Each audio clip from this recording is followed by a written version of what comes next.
కొండగట్టు ఆంజనేయ స్వామి వారిని AP deputy CM Janasena party అధినేత పవన్ కళ్యాణ్ దర్శించుకున్నారు. శనివారం ఆలయానికి చేరుకున్న పవన్ కళ్యాణ్ కు మొదట ఆలయ అర్చకులు పూర్ణకుంభ స్వాగతం పలికారు. స్వామివారి దర్శనం చేసుకున్న జనసేనాని ఆలయంలో ప్రత్యేక పూజలు చేశారు.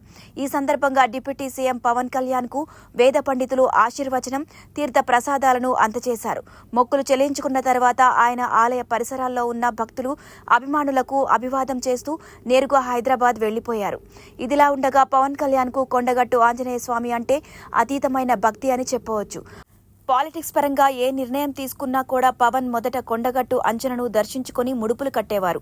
అసెంబ్లీ ఎన్నికలకు ముందు కూడా పవన్ తన ప్రచార వాహనం వారాహికి ఇక్కడ పూజ చేయించిన తరువాతే ఏపీలో ప్రచారం మొదలుపెట్టారు.